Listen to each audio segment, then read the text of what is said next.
Bon, bonjour, bonjour Quentin, merci d'avoir accepté cette interview. En tout cas, c'est cool, on se connaît depuis un petit moment, donc je voulais vraiment avoir ton interview sur le parcours, sur tes idées. Enfin voilà, je sais que tu fais des choses, je trouve en tout cas différentes, avec des idées bien précises, et ça, c'est toujours intéressant. Je vais commencer par essayer de présenter, en fait.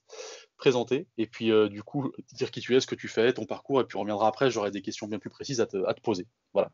Ok, bah écoute, merci à toi. C'est un plaisir de pouvoir échanger avec toi sous ce format-là en période de confinement. Je vais essayer de me présenter de manière assez courte. Du coup, Quentin Haute, j'ai 28 ans. Je suis originaire d'Alsace, mais après mon parcours professionnel, il s'est un peu étendu plus sur la région lyonnaise et avec une expérience à l'étranger. Donc sur mon parcours universitaire, moi je suis issu du basket, ancien joueur, après pas un niveau très élevé, j'ai fait de la Nationale 3 très très peu, plus de la Régionale 1 en Alsace. Après j'ai fait une licence TAPS entraînement à Strasbourg. Je suis Mm. parti une première année en Australie, mais plus sur le côté personnel, essayer d'aller voir autre chose et d'apprendre l'anglais. Et après, je voulais vraiment revenir en France pour enchaîner sur un master et découvrir un peu plus encore le milieu de l'entraînement. Donc, je me suis inscrit en Master 1 à Lyon sur le master de préparation physique et préparation mentale, Yes. sans réels objectifs. Après, j'avoue qu'à l'époque, c'était plus la préparation mentale qui m'intriguait, autre chose que la préparation physique. Ok. Euh, donc, j'avançais comme ça, pas à pas. Et je sais que j'avais envie de travailler dans le milieu de l'entraînement, ça c'était certain. Je commençais à passer également mes premiers diplômes d'entraîneur. À l'époque, c'était initiateur et entraîneur jeune junior, JJ. Mm. Donc, ma première année de Master 1, je l'ai fait en préparation physique au pôle espoir de handball, parce que c'était compliqué de trouver un stage dans le basket. Le handball correspondait à peu près aux mêmes caractéristiques de l'activité que le basket. Donc je l'ai fait au pôle de handball avec un prépa physique qui m'a beaucoup inspiré, qui s'appelle Boris Thiebaud, et Ok. que j'aime beaucoup encore échanger avec lui aujourd'hui. Après, du coup, la première année, c'est vraiment très bien passé parce que j'ai découvert une approche différente de la prépa physique. Au-delà de l'aspect, moi, j'avais une image très terre à terre de la prépa, quoi. C'est-à-dire que j'imaginais beaucoup ça en salle de musculation, un développement de la force avec des haltères, des poids, etc. Mm. Et j'ai découvert cette première année-là tout l'aspect sur la prévention des blessures, sur l'apprentissage pédagogique des postures, etc. Et j'ai trouvé ça super intéressant. Mm. Ensuite, sur la deuxième année de master, j'ai relié quand même mes premières ambitions par rapport à la préparation mentale. Donc j'ai eu la chance de travailler avec Émilie Chaman, qui est psychologue du sport sur Lyon. Et du coup, ma deuxième année de master, je l'ai fait plus sur l'aspect psycho du sport et prépa mentale. Donc je l'ai suivi sur la saison, où c'est là que j'ai pu commencer à travailler sur le pôle sport de basket, en suivant Émilie sur son travail, sur d'autres athlètes également de haut niveau, en ski de boss, en escalade. Donc c'était très très intéressant d'avoir cette double vision prépa physique et prépa mentale. Donc j'ai validé mon master 2 en 2015, si je dis pas de bêtises. Ok. Après, on pourra revenir sur les études universitaires, mais c'est vrai que j'ai un avis un peu particulier sur ces 2 années de master. Et une fois le master 2 validé en 2015, pour moi, c'était toujours primordial en fait d'associer les diplômes universitaires aux diplômes fédéraux. C'est-à-dire que le master 2, pour moi, il n'avait quasiment pas de valeur si je mettais pas un brevet d'État à côté en parallèle. Donc, c'était la deuxième promotion sur le basket, en tout cas, où il passait de diplôme d'État, enfin, de brevet d'État au diplôme d'État. Ouais. Donc, pour moi, c'était primordial d'enchaîner directement après le Master 2 sur la formation DE proposée par la Fédé. Donc, j'ai eu la chance d'être pris sur la formation qui était faite sur Lyon. Il y en avait une à Paris, une sur Lyon. Et du coup, j'ai enchaîné directement après mon année de Master 2 sur la formation DE. Formation très, très enrichissante, que ce soit sur le plan basket, sur le plan humain, avec les échanges des autres stagiaires. Enfin, moi, j'en ai pris plein les yeux pendant un an. Très dur, très très dur, mais très content d'avoir validé le DE du coup en 2016. Et, euh, et après, je continuais. Du coup, une fois que j'ai eu le validé DE, j'ai pu avoir commencé à travailler au club d'Oulin-Sainte-Foy, anciennement l'OSFB, qui est passé Lyon-SO maintenant. J'ai plusieurs missions, entraînement des U13. J'ai commencé à faire la prépa à la Nationale 2 à l'époque avec Denis Lacroix et après Pierre-Olivier Croizat. Et commencé à mettre un pied dans la prépa. Donc, et puis travailler également au sein de la Ligue sur les formations de cadre, etc. Donc j'ai travaillé 2 ans Ok. sur ce schéma-là. Je crois que j'ai créé mon entreprise rapidement. Un an après, j'ai créé mon entreprise pour être indépendant. Euh, et puis après, on y reviendra plus tard, mais je commençais un petit peu à avoir pas les mêmes discours, mais j'avais l'impression d'entendre tout le temps un petit peu les mêmes schémas de formation, les mêmes idées. Le basket, c'est quand même un milieu qui est très fermé. très fermé. Ouais, je suis d'accord. Et ça me manquait un peu d'ouverture d'esprit. J'avais besoin de voir autre chose. Et j'ai eu l'opportunité d'avoir la possibilité de travailler 1 an en Nouvelle-Zélande dans le rugby professionnel.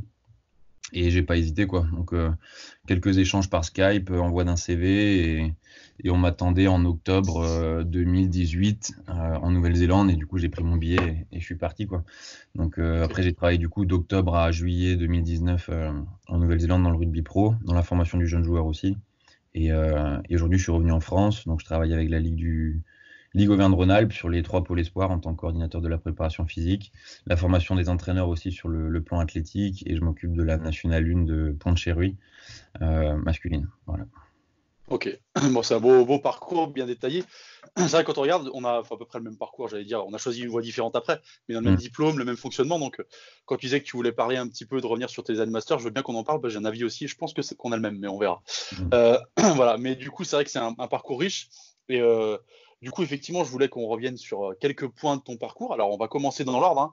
On va revenir sur le master. Tu voulais en parler, donc je trouve que c'est important qu'on parle un peu des études, parce que je voulais avoir ton point de vue sur effectivement à quoi ça servi ce master-là, comment tu l'as perçu, d'accord? Et puis du coup, qu'est-ce que ça t'a apporté? Ouais. Alors, aujourd'hui, moi, j'ai un discours qui me dérange un petit peu parce que quand j'entends toutes les personnes qui disent qu'aujourd'hui, un Master 2, ça ne sert à rien, bah, je Mmh. suis assez mitigé par rapport à ça. C'est-à-dire qu'il y a une part de oui, il y a une part de non.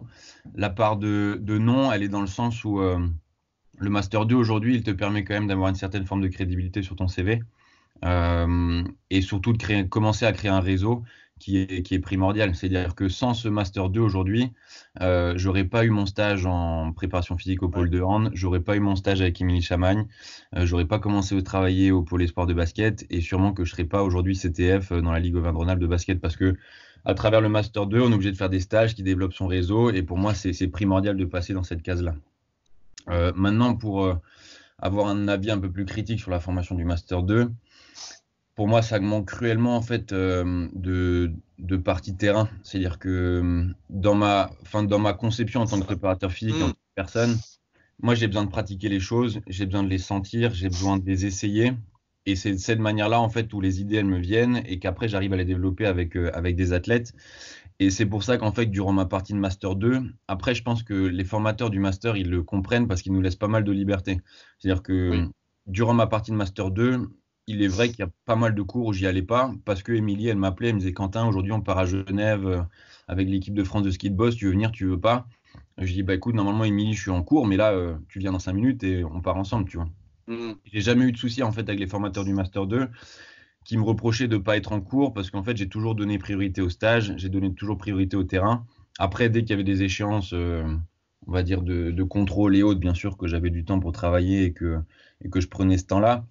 Mais j'avoue que le Master 2, il est très intéressant à partir du moment où on a un bon stage, où on peut appliquer des choses sur le terrain et où on peut être plus proche en fait des entraîneurs parce que ça se Ouais. rapproche le plus de notre métier par la suite, quoi. Je pense que, alors, je suis d'accord avec ton analyse, je suis d'accord sur le fait que il est intéressant ce master si en plus, mais c'est la vie de préparateur physique en général qui demande ça, si en plus tu es curieux ailleurs, quoi. Voilà. C'est-à-dire que Exactement. si tu te contentes de ça, t'auras pas ce qu'il faut pour être sur le terrain derrière. Voilà. Exactement. Je pense, moi, quand je l'ai passé mon master, en même temps, j'étais préparateur physique et embauché à plein temps sur l'équipe de N1 de Roche-la-Molière, et ça Ok. m'obligeait à faire plein de choses et tout. Et c'est ce qui m'a apporté aussi. Je pense que le master Mhm. t'apporte un avis critique, un moyen de réflexion, comment réfléchir, machin. Mais le terrain, je suis d'accord avec toi. Mais si t'es pas curieux dans ce métier en général, de toute façon, tu peux pas faire ce C'est pas métier. possible, c'est pas possible. Tu vois. Et après, moi, ce que j'aime bien mettre en avant, c'est que il y a un aspect terrain et un aspect relationnel qui est pas transmis durant le Master 2. C'est-à-dire qu'on a tout l'aspect théorique, on peut se sentir très fort sur des points comme le développement de la force, comme le développement aérobie, Mm, comme le développement de la mobilité, comment construire un échauffement, etc. Sauf que quand on arrive sur un terrain et qu'on a 12 joueurs de basket semi-professionnels sur un niveau national 2 qui, eux, ont une expérience de 10 à 15 ans, que ce soit en Pro B, en N1, en N2, bah pour moi, l'aspect théorique, il passe, mais dans un second plan, voire dans un tiers plan, parce que en premier lieu, il faut d'abord aller s'intéresser aux joueurs, connaître leur expérience, savoir comment eux, ils travaillent, et il faut s'adapter à mm, tout ça, quoi. Donc, si on sort d'un Master 2 avec un gros bagage théorique, en me disant, bon, moi, je pense que là, j'ai réussi mon master, je suis plutôt dans le haut de tableau au niveau des résultats, je mm. suis capable d'entraîner n'importe qui. Pour moi, ça peut être une erreur une erreur par rapport au parcours, quoi. Donc, essayer de se dire, j'ai du bagage théorique, mais n'empêche que quand je vais arriver face à un joueur qui a 10-15 ans dans le milieu haut niveau ou le milieu professionnel dans une activité, bah, je pense que ce bagage théorique, il passe dans un second plan, quoi. Je suis d'accord avec. Moi, je pense qu'on a le même parcours, qu'on a les mêmes. Je sentais qu'on avait la même idée là-dessus parce Ouais, que bien sûr. c'est clair. Et je pense que c'est effectivement un truc qu'on n'apprend pas assez. C'est comment aussi véhiculer ton message. C'est-à-dire que le message que tu as, si tu sais pas le véhiculer correctement, il passera jamais. Exactement. Et c'est un peu la problématique qu'on se retrouve. Enfin, tu as passé un DE de basket, moi je suis entraîneur de basket aussi, c'est la même chose. C'est-à-dire que tu as beau avoir eu des idées, si tu sais pas les véhiculer aux gens, ça Exactement. passera pas. Et ça, ce côté-là, je suis d'accord avec toi que c'est l'expérience qui me l'a appris et pas le master. Et c'est un peu dommage parce que tu sors avec plein d'idées, mais si tu sais pas les exprimer correctement, comme tu dis, hein, quand tu as des joueurs qui sont en plus américains avec une culture différente, des choses comme Mm. ça, le rapport relationnel il est différent, il est peut-être même compliqué des fois. Et je suis d'accord que là-dessus, c'est l'expérience qui t'aide et pas ton. Et c'est dommage parce Mm. qu'effectivement, il manque de la formation sur ce côté-là. Tu as déjà eu d'ailleurs des soucis, des problématiques avec des joueurs dus à ça, tu vois, un manque de compréhension. Alors tu parles très bien anglais, je parle pas de la langue, je parle de culture, je parle d'avis différents, tu vois. Voilà, est-ce que tu as déjà eu des. Euh, j'ai pas des souvenirs comme ça marquants sur des avis différents avec des joueurs. Après, moi, j'ai un souvenir en tête, et ça peut parler à pas mal de personnes sur Lyon, je pense. C'est du coup quand je suis arrivé sur la N2 en sortie de master. Donc j'avais la Nationale 2, c'était Denis Lacroix qui entraînait, Mathias Manquin, un assistant. Et je commence la prépa avec les joueurs au mois d'août. Ça se passe plutôt bien la première semaine, la deuxième semaine aussi. Et là, Denis, il me dit bon, bah là, ça s'est bien passé. Par contre, là, tu as un vrai test. Il y a Fred Miguel qui arrive. Soit ça passe avec Fred, soit ça passe pas. Et pour la saison, ça va être très compliqué pour toi, tu vois. Et là, tu arrives, jeune préparateur physique. Tu dis bon, en fait, là, toute ma saison se joue sur un seul joueur. C'est ça. Et bon, pour ceux qui connaissent Fred Miguel, un parcours énorme dans le basket, ancien joueur pro, encore un gros charisme sur le niveau de National 2. Un Et ça aura le met aussi, un aura vis-à-vis de l'équipe en fait.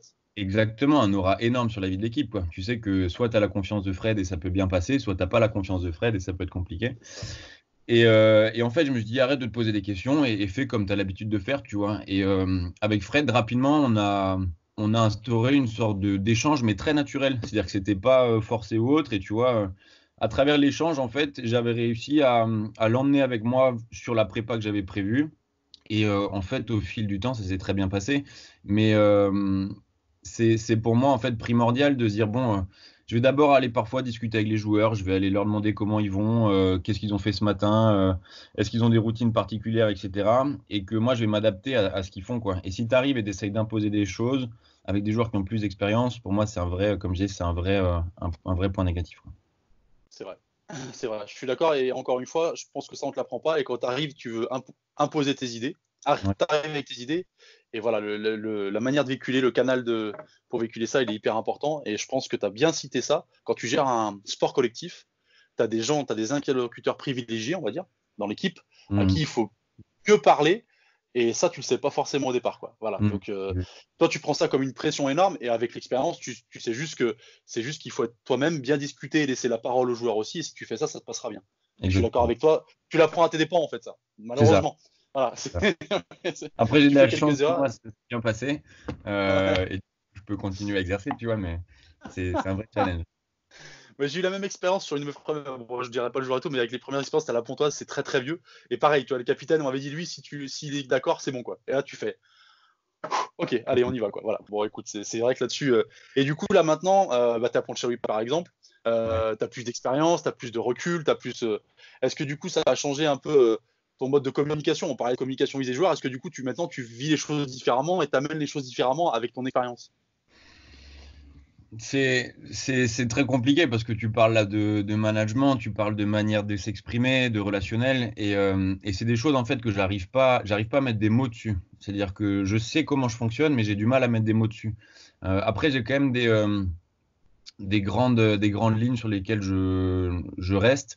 Par exemple, tu vois, sur un niveau N1, moi, c'est la première fois où j'entraînais à ce niveau-là, avec des joueurs qui ont beaucoup d'expérience aussi.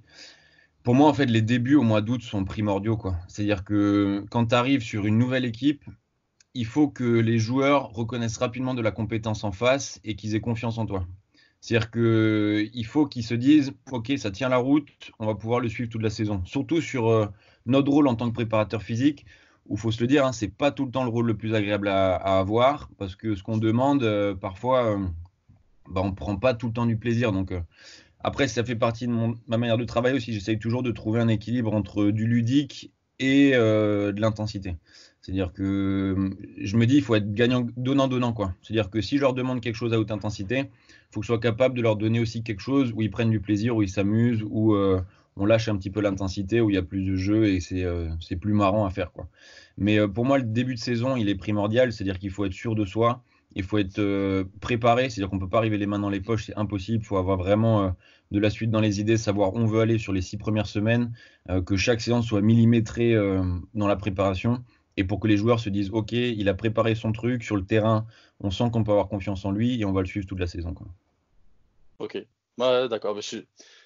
T'as raison, je pense que c'est comme ça que les joueurs prennent confiance. Ils voient que c'est un truc cohérent et que c'est pas Mm. fait rapidement comme ça. Je rebondis sur. Alors, du coup, on a parlé un peu de management, là, mine de rien. Je rebondis sur ce que tu as dit parce que moi, je vois passer, et j'invite les gens à regarder sur. Je crois que c'est ton compte Instagram, Facebook, il y a des vidéos, il y a beaucoup de vidéos Ouais. sur ce que tu fais au pôle, notamment. Moi, j'ai adoré, je regarde ce que tu fais, les jeux ludiques, et je trouve que ça donne pas mal d'idées différentes, effectivement. Et tu as raison, c'est l'équilibre entre le travail et le travail ludique qui peut amener des choses. Donc, j'invite les gens à regarder. Dans le travail ludique, est-ce que tu as, enfin, pas des exemples parce que là, c'est compliqué à donner, mais quelle est ta philosophie? Comment voilà, tu cherches des idées comment ça se fait que voilà, comment ça se passe par rapport à ce travail ludique que tu amènes souvent? Euh, Moi, il y a un mot qui me vient en tête comme ça, c'est la notion de challenge. C'est-à-dire que j'arrive pas à faire quelque chose, et justement, à l'instant T, j'arrive pas à faire quelque chose. Je sais que je vais faire un travail, admettons, de mobilité ou de souplesse, et que dans 4 semaines, j'arrive à le faire, tu vois. Et qu'en fait, on arrive à Mmh. voir l'évolution et que je comprenne le sens du travail. Parce qu'à un moment, j'y arrive pas, je vais faire quelque chose pendant 4 semaines, et au bout de 4 semaines, je vais y arriver. Et chez les jeunes joueurs, je trouve que c'est primordial, parce qu'ils s'approprient le projet et ils comprennent le sens du travail que tu leur demandes. Et puis après, plus sur la notion de plaisir. Je crois que ça peut être en lien aussi à comment moi je fonctionne. C'est-à-dire que quand j'étais joueur, j'avais besoin de m'amuser. Et même en tant que préparateur physique, j'ai besoin Mmh. de m'amuser, quoi. J'ai besoin de voir les mecs sourire, j'ai besoin de voir les mecs se chambrer, j'ai besoin d'avoir de la vie quand j'entraîne. Et ça, je pense que c'est lié à ma personne. Après, ça a ses limites aussi. Mais ça, je dis, c'est une question d'équilibre. Faut pas que ça soit tout le temps dans l'amusement et dans le ludique. Par contre, je dis que c'est donnant-donnant, quoi. Si à la fin de la séance, j'ai un bloc de PMA avec 6 minutes de 15-15 et je sais qu'il va falloir avoir une intensité à tenir, peut-être qu'en début de séance, je vais lâcher un petit peu le frein à main et je vais leur proposer une situation ludique de duel, quelque chose de très débile, hein, de très con, de très débile, mais oui, ça. Mmh. Et en même temps, on travaille, mais voilà, cette notion d'équilibre, pour moi, elle est primordiale. Ok. On va passer du coup à ton vécu, à ce que tu as dit que tu étais parti en Australie, mais c'était avant et c'était pour d'autres raisons. Par Ouais, contre, tu as fait un passage en Nouvelle-Zélande, hein, et du coup, ouais. là, voilà, qu'est-ce que ça t'a apporté? Tu as expliqué tout à l'heure un peu le cheminement qui t'a mené à ça, c'est-à-dire que tu tournais un peu en rond, si je peux résumer comme ça, hein, je me Hmm. permets de résumer ça. Et du coup, tu t'es dit, il faut que j'aille voir ailleurs, il faut que j'aille me tester, il faut que j'aille découvrir d'autres choses, et il faut que j'en prenne plein la gueule. C'est comme Hmm. ça. À ce moment-là, on se connaissait un peu, donc c'est comme ça que moi je l'ai vécu en tout cas. Tu t'es Hmm. dit, il faut que j'en prenne plein la gueule, quoi.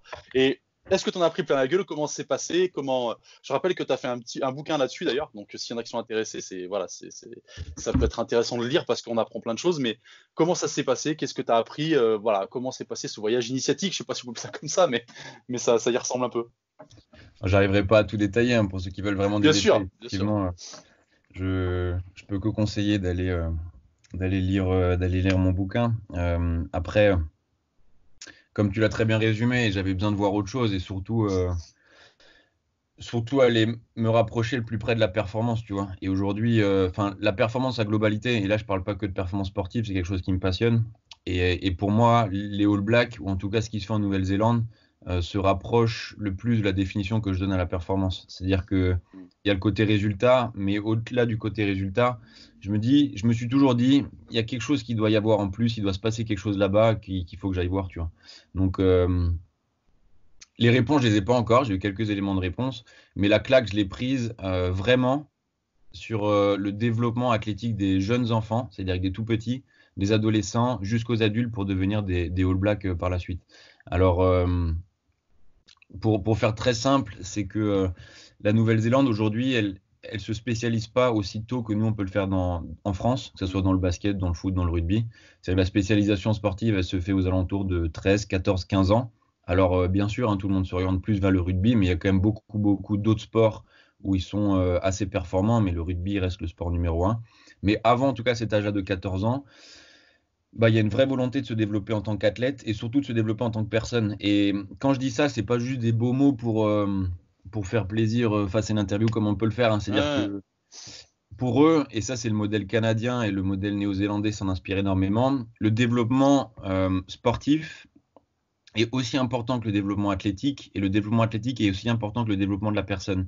Et en fait, au sein de chaque séance, c'est-à-dire que j'ai eu la chance de travailler dans un centre qui s'occupait uniquement du développement athlétique des jeunes enfants, c'est-à-dire qu'on avait des enfants de 5 jusqu'à 19 ans, et on les développait uniquement en tant qu'athlètes. Mais sauf que chaque séance, c'était du 50-50. 50-50, 50%, je veux dire, orienté sur le développement de certaines qualités physiques, et ouais. 50% développement de l'estime de soi, de la motivation intrinsèque, de la créativité, de la capacité à communiquer, etc., etc., etc. Et pour moi, aujourd'hui, en France, on a un retard immense sur ce développement-là. Alors, le développement sportif, on l'a, parce que je pense qu'on est très, très performant sur le développement des aspects techniques, que ce soit dans l'activité basket, enfin, en tout cas, je parle pour mon activité basket. Apprendre un Mhm. joueur à développer des qualités techniques, on sait faire. Apprendre un joueur à développer des qualités athlétiques dès le très jeune âge, on commence à s'y intéresser. C'est-à-dire qu'on commence à se dire, bon, peut-être que dans les écoles mini-basket, il faut qu'on arrive à développer autre chose que juste la capacité à dribbler, à lancer un objet vers un cercle, etc.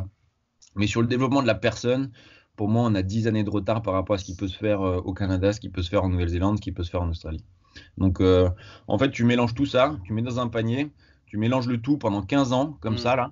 Et au bout de 15 ans, tu mets une balle de rugby dans les mains du mec, ce qui fait qu'il est déjà tanké physiquement, il est capable de réfléchir, il est très intelligent, il est capable d'avoir une technique balle en main, et ce qui fait qu'après, ben, ça devient le meilleur pays au monde, quoi.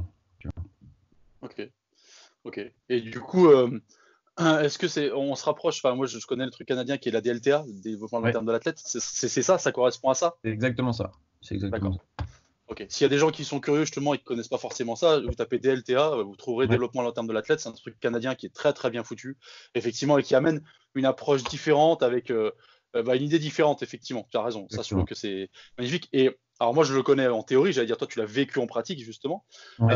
Est-ce que tu penses que, est-ce que toi du coup tu t'en sers là dans ce que tu fais maintenant? Est-ce que du coup enfin ton expérience t'a forcément servi, mais est-ce que du coup tu vois les choses différemment? Et je pense qu'au pôle notamment où tu interviens avec des jeunes, puisqu'on parlait beaucoup de ça, est-ce que du coup tu as fait ce travail 50-50 ou pas? Bah, je veux dire, t'avances pas à pas. T'avances pas à pas parce Ouais, que tu rentres dans un modèle qui fonctionne d'une certaine manière depuis des années, hein. C'est-à-dire que tu peux pas oui, arriver comme ça et dire, bon, maintenant, on va faire 50% athlète et de la personne. Pour les sports de basket, ça reste d'abord un pour les sports de basket. J'ai déjà la chance, et j'en suis très conscient, d'être à temps plein sur une structure comme ça, en tant que préparateur physique. La Ligue investit pour que je coordonne les trois pôles espoirs sur un même projet athlétique. Donc, c'est déjà je sais pas si toutes les ligues de France fonctionnent comme ça, tu vois. Donc évidemment, après, au sein de mes séances de prépa physique, mon objectif, en tout cas les missions que la ligue me donne, c'est le développement physique. C'est pas le développement de la personne. Mais j'ai cette Mhm. sensibilité-là où parfois j'ai un challenge qui va développer la créativité pendant 10 minutes. Ou alors pendant les semaines de décharge ou de régénération, au lieu de faire une séance de développement de la force, moi je vais faire une séance d'1 heure sur des jeux de communication, des jeux de prise de décision, des jeux de collaboration. Et j'essaye au fur et à mesure d'intégrer ça dans mes séances. Mais pour moi, on est encore en retard par rapport à ce qui se fait sur les pays anglo-saxons, c'est certain. D'accord.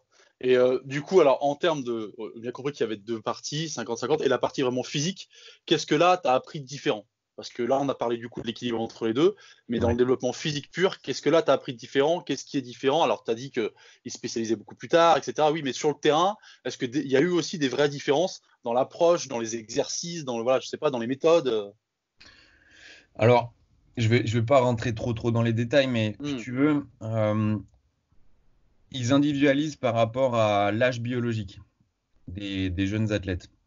C'est-à-dire qu'aujourd'hui, il y a des outils qui existent, et ce n'est pas un secret, hein, mais on est capable de mesurer en fait le pic de croissance des jeunes enfants, des adolescents. C'est-à-dire savoir à quelle période de leur adolescence ils vont avoir le plus gros gain en centimètres.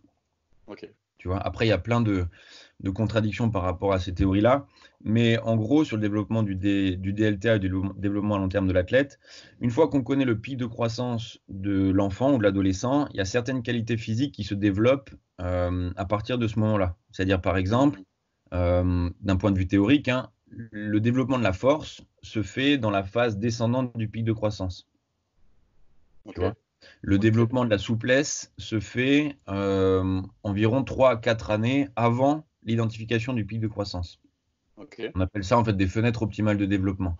Après, récemment, je te dis ça, mais la semaine dernière ou même pas plus tard qu'il y a quelques jours, j'ai lu un article qui contredisait totalement le fait qu'il y ait des fenêtres optimales de développement des qualités physiques. Et en fait, la recherche met toujours les choses en contradiction et c'est comme ça qu'on avance, logique. Mais là où je travaillais en Nouvelle-Zélande, ils travaillaient uniquement comme ça. C'est-à-dire qu'on avait à peu près 150 jeunes enfants de 6 à 19 ans. On identifiait le pic de croissance de chaque enfant et on les répartissait par groupe. C'est-à-dire que ceux qui étaient bien avant le pic de croissance, on les mettait ensemble. Ceux qui étaient pendant le pic de croissance, on les mettait ensemble. Filles, garçons mélangés, parce qu'il faut savoir que les filles ont 2 ans d'avance par rapport aux garçons. Et après, tous ceux qui étaient bien après le pic de croissance travaillaient ensemble. Et chaque groupe avait des objectifs de qualité physique précis à développer. Tu vois ce que je veux dire? D'accord. Ouais, bien sûr, bien sûr. Et, Ok. et du coup, on avait comme une salle de remise en forme classique en France, hein, des créneaux. Après, la différence, c'est que les créneaux ils commencent à 6 heures du matin. C'est-à-dire que les enfants, ils vont faire des séances de 6 heures à 7 heures, mais vraiment, hein, de 6 heures à 7 heures. Ouais. Et après, ils partent à l'école. Imagine-toi, moi, français, j'avais les yeux à moitié ouverts, il fallait que j'entraîne pendant 1 heure, en plus en anglais. Alors, c'était bien sympa, mais voilà, Ouais, c'est ouais. euh, c'est C'est toute vrai une que autre si toi tu différence. proposes ça aux enfants d'ici à 6 heures du matin, tu vas te. Ouais, Tu peux pas. Tu peux tu peux pas. pas, c'est pas possible, c'est pas possible. Tu peux pas. Ok. Voilà, donc ça c'est la vraie différence. Après, pour rentrer plus dans l'aspect pratique prépa physique, il y a une vraie logique autour du développement de l'autonomie, ça c'est sur le côté de la personne, mais sur le développement des mouvements fondamentaux de force. C'est-à-dire que l'apprentissage de prendre le squat, que tout le monde connaît, le squat est parfaitement maîtrisé à l'âge de 12-13 ans. Et quand je parle de squat, c'est squat profond, hein, mais vraiment squat profond. Ouais, bien sûr. Ok. Donc en fait, ce qui implique que tout le travail de mobilité, de gainage, de posture est effectué avant les 12 ans, pour permettre qu'à 12 ans, le squat soit parfaitement maîtrisé, avec une barre de 20 kg sur le dos. Ce qui fait que à l'âge de 13-14 ans, par exemple chez les garçons, lorsqu'on est dans la période optimale pour développer la force ou la puissance, on commence à aborder l'haltérophilie. Parce Oui, que alors que nous, on fait un peu pas l'inverse, mais c'est à l'âge où on commence à démarrer ce qu'on devrait démarrer avant, en fait. C'est ça que tu vas. Je fais bah, le parallèle, mais c'est ça. Hein.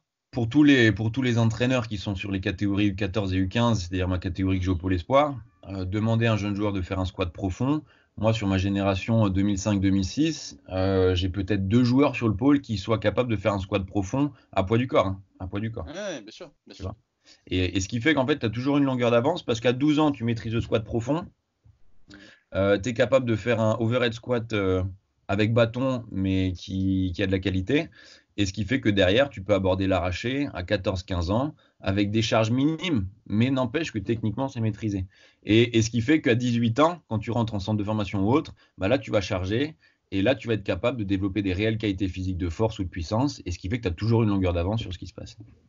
Ok, donc c'est vraiment une manière différente. Mais quand tu dis qu'en plus tous les gamins se lèvent à 6 heures, c'est-à-dire que là on est dans une pensée différente. Enfin, je veux dire, comme on disait, Exactement. chez nous tu pourrais pas faire ça. Donc là c'est juste qu'il y a une question de travail, mais une question de volonté, enfin, de volonté générale, je dirais, de faire travailler les joueurs d'abord là-dessus. Enfin, là c'est vraiment un style de vie différent, tout ce que tu veux quoi. Là, je pense que on est dans autre chose complètement. C'est une culture. C'est-à-dire que la culture Mm. néo-zélandaise, le sport néo-zélandais, il date de quoi? 150, 200 ans. Le sport français, j'arriverai même pas à donner un chiffre dessus. Tu vois ce que Ouais, je je veux dire? comprends. Ouais, je pense bien. On peut pas confronter les deux. Et la culture néo-zélandaise, c'est une culture de liberté, quoi. C'est-à-dire qu'ils se baladent pieds nus, ils vont faire leurs courses pieds nus parce qu'ils sont libres, ils vont à l'école pieds nus, ils montent dans les arbres et ils tombent et ils remontent et ils retombent et ils remontent. Les professeurs ne vont pas dire, ne vont pas mettre d'interdiction. Les parents sont plus axés sur le fait de s'amuser, de prendre du plaisir, d'aller essayer des choses, d'échouer, de reprendre. Et c'est vraiment une question de culture, je pense, anglo-saxonne et peut-être propre à la Nouvelle-Zélande. Ouais, quand ça va si loin, ce que tu viens de dire, tu vois, ça, je le découvre. Les autres aspects, alors on avait discuté, j'avais des idées, mais là, tu vois, l'exemple de vie quotidienne que tu dis, je le découvre. Et je Ouais. trouve ça tellement génial, déjà, tellement génial, mais effectivement, tellement différent. C'est-à-dire que là, c'est une culture, voilà, c'est autre chose. Voilà. Mais effectivement, le fait de laisser des libertés aux enfants, de les laisser échouer, de les laisser faire ce qu'ils veulent, naturellement, ça donne des choses sur le terrain qui sont aussi Tu vois, différentes. Quoi. je vais te donner un exemple. C'est une des premières séances où j'arrive, donc je travaille dans une salle Ça faisait 1000 mètres carrés avec un grand espace et puis après une zone fonctionnelle avec des barres olympiques, des haltères, des kettlebells, des barres de traction, etc. La première séance où j'arrive, c'était avec des enfants de 6 à 8 ans, 6-9 ans, donc bien avant le pic de croissance.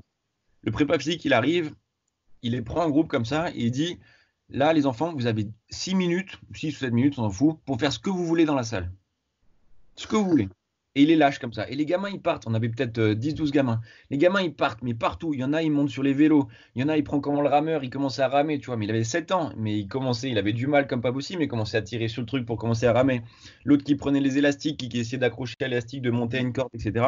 Et moi, je regardais ça. Je dis, mais en France, quand est-ce qu'on sera capable de voir ça? C'est impossible, tu vois. C'est impossible. C'est impossible. Ouais, je suis d'accord. Impossible. Et du coup, en fait, c'est toujours un équilibre entre mettre de la liberté. Au bout de 6 minutes, il les reprend. Il fait OK, bon, maintenant, on va travailler sur tel aspect, etc. Vous mettez en ligne, enfin, manière un peu plus française de travailler. Et ils trouvent toujours un moyen entre laisser découvrir des choses et après remettre du contrôle. Et sur le pôle, sur mes séances de force depuis le mois de janvier, là, je me suis amusé. Je sais pas, c'est m'est venu, mais un matin, je rentre dans la salle, les policiers arrivent, donc j'avais peut-être 8 joueurs. Et là, je leur dis, bon, les mecs, vous avez 10 minutes pour faire ce que vous voulez. Donc, j'ai pas une salle de muscu très grande, c'est dans une salle de classe, au Saint-Louis-Saint-Bruno, mais j'ai du matériel, du petit matériel, et il y a de quoi faire. Et là, je te jure, hein, tous les mecs, il y a eu 3 secondes, ils m'ont regardé avec les yeux grands ouverts comme ça, genre, vraiment? On peut vraiment? Je dis, bah oui, vas-y, fais. Et moi, après, ça, je l'ai fait parce que je savais que les mecs, ça allait pas partir n'importe comment non plus et qu'ils connaissaient le cadre de travail. Mais c'était super intéressant. C'est-à-dire qu'il y a des mecs qui m'ont créé des exercices que j'avais jamais vus de ma vie, tu vois.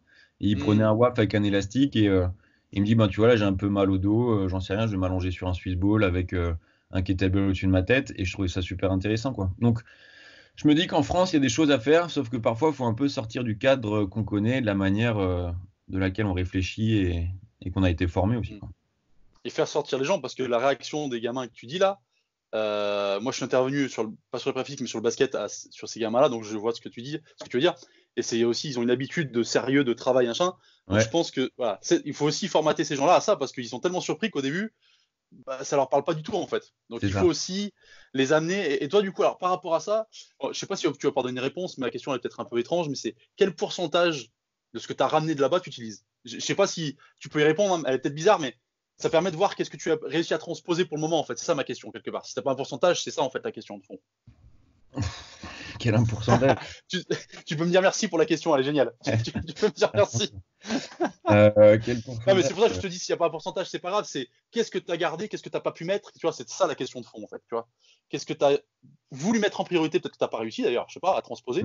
Voilà, qu'est-ce que tu as réussi à transposer, qu'est-ce que tu dis ça, je pourrais jamais. Enfin voilà, tu vois, c'est un peu ça aussi. Comme ça, instinctivement, j'ai envie de te dire 100%. Parce que si j'étais pas parti là-bas, je n'entraînerais pas de la manière dont je m'entraîne aujourd'hui. Ça, c'est certain. Après, de manière concrète, tu es limité par le sport, par l'histoire du sport français, quoi. C'est-à-dire que proposer aujourd'hui des championnats sous forme d'âge biologique, bah, c'est compliqué parce que ça fait des années qu'on travaille sous forme U9, U11, U13, U15, U17. Et imaginer qu'un jour un U11 puisse aller s'entraîner avec un U15 ou vice-versa, bah, tu as des barrières et que c'est compliqué à passer ça. Maintenant, là où j'arrive à mettre des choses en place, c'est à travers la formation des entraîneurs. Et je trouve qu'ils sont très très à l'écoute de ce genre de discours et que je me dis qu'en fait, en plantant certaines graines dans les entraîneurs en formation, au fur et à mesure, ça va commencer à se développer, tu vois. Donc évidemment que prendre en compte le pic de croissance, entraîné par âge biologique, etc., c'est compliqué. Mais essayer de faire comprendre qu'il faut laisser un petit peu plus de liberté, qu'il faut trouver un équilibre entre le développement sportif, le développement de l'athlète, le développement de la personne. Je pense que c'est un discours qui est de plus en plus apprécié par les jeunes joueurs en formation, apprécié par les dirigeants aussi, et les parents, surtout les parents, et que je me dis qu'il faut juste être un petit peu patient, et que peut-être dans 5, 6, 7 ans, on va arriver à avoir des choses un peu différentes, quoi. D'accord. Et dans quelle mesure le fait que tu puisses dire aux gens que tu as vécu ça t'aide? C'est-à-dire que j'ai l'impression que si moi j'ai pas vécu ça ailleurs et que je le propose, j'ai moins de crédibilité peut-être. C'est un exemple, je sais pas. Ouais, Est-ce que quand tu dis que tu as vécu ça ailleurs, ça t'aide quand même à faire passer le discours, justement? Ouais, je pense qu'on a tous la même vision du rugby néo-zélandais, tu vois. C'est-à-dire que aujourd'hui, je m'en cache pas, hein, ça m'apporte une certaine forme de crédibilité quand j'arrive en formation et que j'explique un peu mon parcours, ma vision du truc, là où je travaille actuellement et par où je suis passé, tu vois. Donc, c'est sûr que et c'est pour ça que j'ai fait mon bouquin aussi, c'est-à-dire que ça me permet de transmettre des idées et que ça reste dans le temps, tu vois. Parce que là, l'interview, elle va sortir et puis au fur et à mesure, ça va partir. Mais c'est vrai qu'un bouquin écrit, ça permet d'avoir une trace. Et oui, ça apporte une certaine forme de crédibilité parce que je pense qu'on est, en tant que professionnel du sport, entre guillemets, hein, on a tous l'idée de ce qui peut se faire en Nouvelle-Zélande et on peut que respecter ce travail-là, quoi. Donc, c'est certain. Après, il n'est pas incertain qu'un jour, j'aille voir le biathlon en Norvège, que j'aille voir le football au Brésil, que j'aille voir, j'en sais rien, moi, le cricket au Sri Lanka, tu vois. Enfin, la performance m'intéresse et c'est pour ça Oui. que je me dis que j'ai eu la chance d'aller voir ce qui se passe en Nouvelle-Zélande, ça c'est certain, mais que dans le monde entier, il doit encore avoir des idées, mais exceptionnelles dans d'autres sports, dans d'autres activités, dans d'autres pays, et que là, ce serait encore une erreur de me dire, bon, je me contente de cette expérience-là, parce que c'est une expérience que d'un an, hein. Il y a des personnes qui Mm. passent 5-6 ans là-bas et qui reviennent avec d'autres idées. Donc, ce serait une erreur de se contenter que de ça. Mais voilà, faut se dire, bon, il y a d'autres choses qui se passent ailleurs. Il y a sûrement de belles idées qu'il faut aller voir dans d'autres sports et dans d'autres pays, quoi. Ok.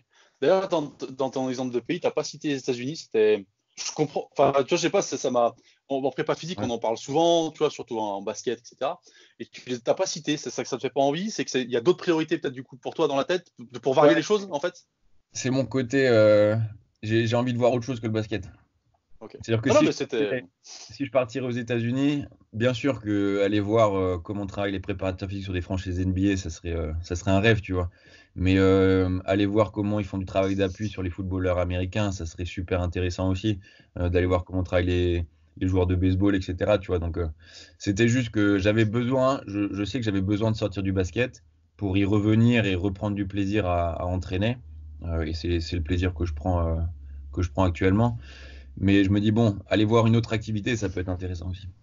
Mais je suis d'accord avec toi. Après, il faut alors, rassurer, je sais pas si ça rassure parce que les gens maintenant partent de plus en plus facilement, entre guillemets, mais je pense qu'avant de partir, on a peur de ce qu'il va se passer quand on reviendra. Alors, pour connaître pas Ah, mal de gens qui ont fait ça, partir, c'est avoir du courage, quand même. Enfin, je le dis honnêtement, c'est qu'à un moment donné, partir, c'est se dire, OK, je lâche une situation que j'ai actuellement et pour retrouver, je ne sais pas quoi en arrivant. Mais si mm. on peut rassurer tout le monde, parce que c'est à moi comme ça que je le vois de l'extérieur, tu vas me répondre, c'est que cette aventure-là, elle t'a au contraire permis d'avoir d'autres choses en revenant, Ouais, ouais. Après, d'autres propositions, d'autres, tu vois. pour aller dans ton sens, le retour de Nouvelle-Zélande, il n'est pas évident, hein, parce que tu vois, je suis rentré au mois de juillet.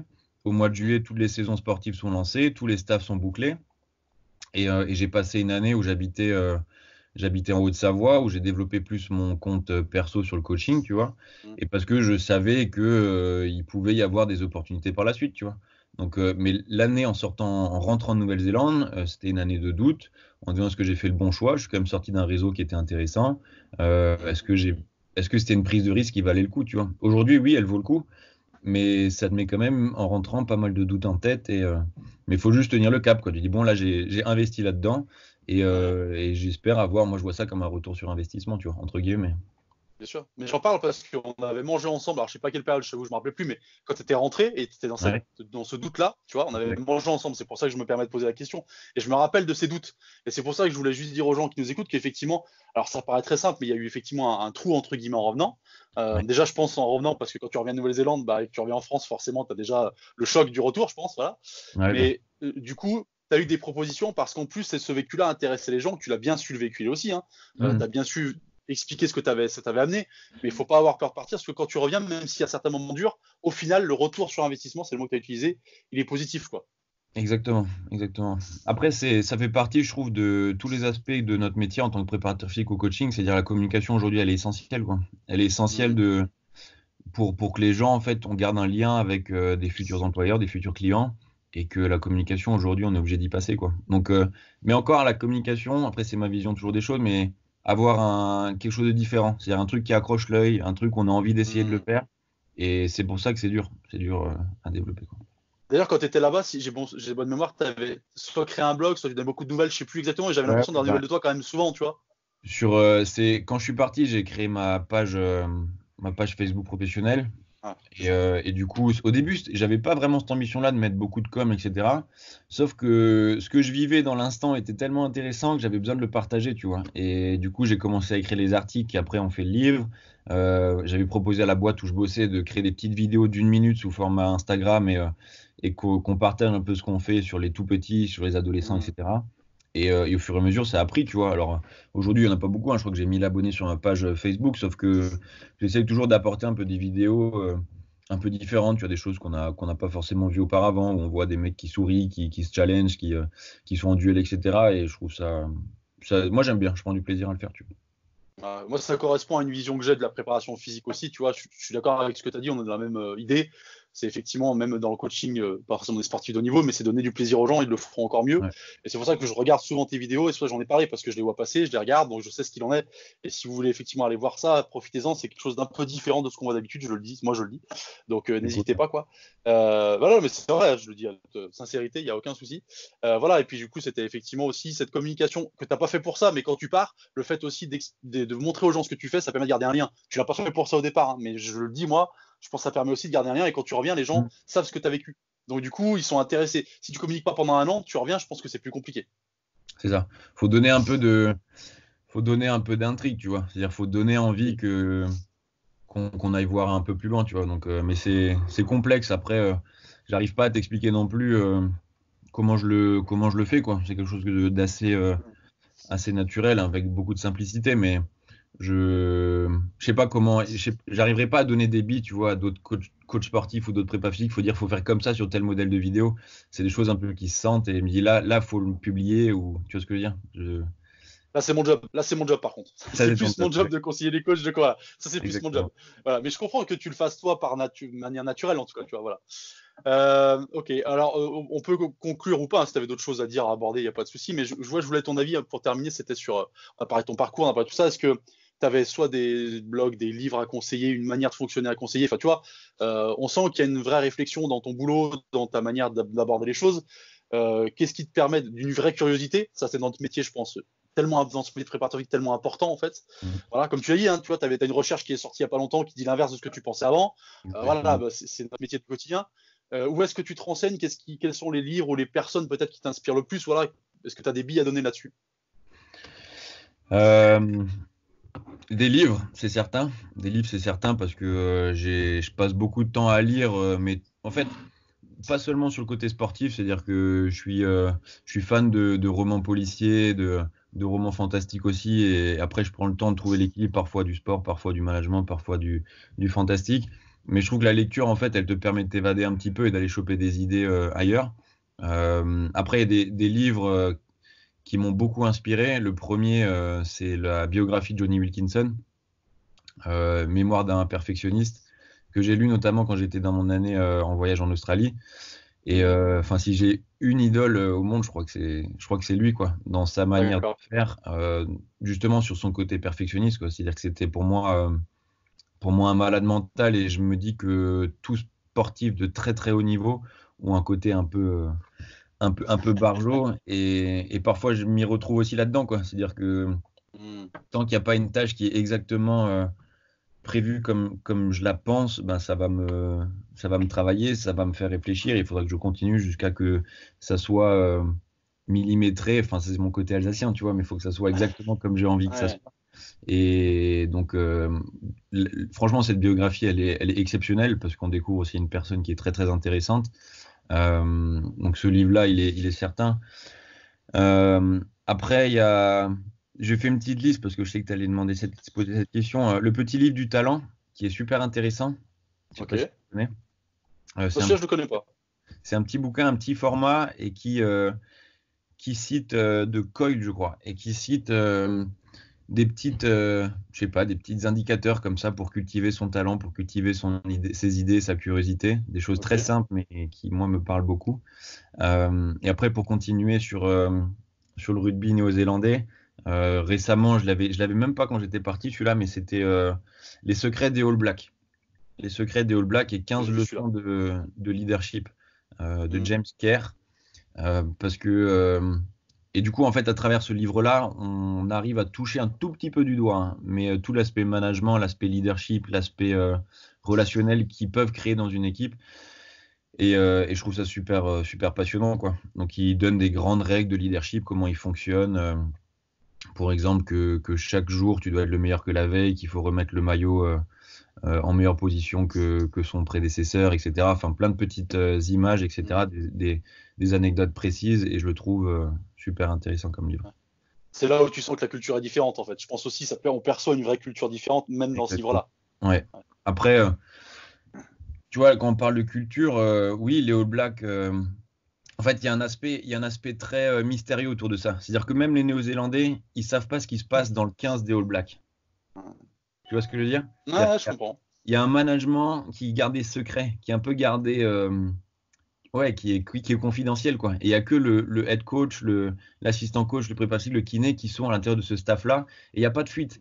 Donc en fait, ces petits livres-là, tu arrives à toucher un tout petit peu du doigt, quoi. Et me dire, ah, peut-être qu'il travaille comme ça. Mais je pense pas que c'est typique au All Black, hein. Quand on voit ce que l'équipe de France du rugby a fait avec Fabien Galtier là sur le tournoi destination, bah tu as aussi une part de secret, et qu'aujourd'hui on a beau avoir tous les retours qu'on peut avoir sur les médias ou autres, moi je me dis qu'on n'est même pas à 10% de savoir ce qui se passe au sein d'une équipe comme ça, tu vois. Donc le sport français, pour moi, je suis aussi en admiration par rapport à ce qu'a fait Fabien Galtier, et j'aurais bien voulu être une petite souris pour être dans les vestiaires et aller écouter ce qui se passe avant le match contre les Pays de Galles, là, tu vois, donc c'est des choses comme ça, quoi. C'est des choses comme ça. Il a eu peu de temps pour faire beaucoup de changements qui ont réussi. Et ça, c'est quand même un vrai exploit. Voilà. Mais il me dit, dans le management, il doit se passer quelque chose. Il y a un truc qui s'est passé, tu vois. Il doit avoir des méthodes bien particulières qui gardent secrètes, qui gardent un peu confidentielles, et je trouve ça super passionnant. Moi, j'avais lu le bouquin de Claude Onesta, qui est extraordinaire, tu vois. Je sais pas si tu l'as lu d'ailleurs, mais je l'ai lu. Côté management, j'ai trouvé ce livre, ça a été mais comme d'autres grands coachs, en fait, moi, je suis sur ce côté-là, tu vois. Donc, mais c'est tellement magnifique, quoi, quand tu as une vision de Claude Onesta voilà, je trouve que c'est apprendre effectivement des secrets de l'intérieur. Et lui, il en dit beaucoup quand même. Onesta, je trouve qu'il en livre beaucoup dans son livre. Et effectivement, tu comprends que le management, l'organisationnel, tout ça est quelque chose de très très particulier. On parlait de liberté. Bah, je pense que lui, il laisse une liberté certaine à tout le monde. Voilà. Moi, j'aime bien cette phrase de lui, c'est qu'il dit souvent qu'il ne sait pas ce qui fait échouer, mais il ne sait pas ce qui marche, pardon, mais il sait ce qui fait échouer. Voilà. Et je pense que on est tous un peu là-dedans. C'est-à-dire qu'on ne sait pas ce qui marche, on est toujours en train de tester, mais ce qui ne marche pas, on le sait, quoi. Donc, il faut surtout pas le faire. Ça, voilà.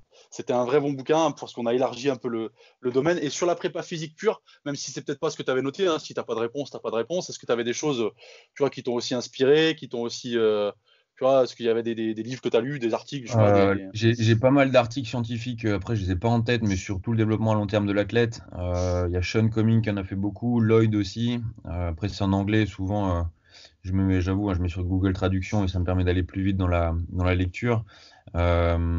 Après, moi, il y a un livre que j'ai beaucoup aimé, que je conseille en sortie de master, c'est le livre de Benjamin Delmoral, qui est le prépa physique du loup rugby, et qui est très très intéressant dans l'aspect fonctionnel et prévention des blessures. Donc celui-là, je le conseille vivement. Il a sorti un autre sur le développement de la force aussi, qui est super intéressant. Et puis après, plus d'un aspect prépa physique, en fait, je trouve que les réseaux sociaux aujourd'hui, notamment Instagram, ils nous donnent accès à pas mal de contenu. Twitter, je m'y suis mis très très récemment, mais plus sur l'aspect scientifique. Mais Instagram, en fait, du contenu sur justement sur des entreprises américaines, australiennes, canadiennes, qui sont uniquement sur le développement des enfants, où il y a plein de petites vidéos très courtes et qui peuvent donner beaucoup d'idées, quoi. Ok. Donc après, les comptes, je les ai pas en tête, mais souvent, tu vois, moi, je m'amuse à taper sur Instagram LTDA, donc c'est le DLTA, mais en anglais, tu vois, long terme développement athlète. Regardez dans les hashtags les comptes qui sont le plus recensés. Je regarde, et généralement, c'est une source d'idées parce que je fonctionne beaucoup comme ça, c'est-à-dire qu'une vidéo plus une vidéo, ça me donne une troisième idée, et c'est comme ça que j'arrive à développer des choses un peu plus créatives, quoi. Voilà. Ok, super. Merci Quentin. Est-ce que tu avais une chose à rajouter, un truc qu'on n'a pas abordé que tu avais envie de dire ou pas Non, je trouve une discussion très intéressante, et j'ai l'impression qu'on est, tu vois, comme si on était autour d'une bière et qu'on discutait ensemble de la prépa physique.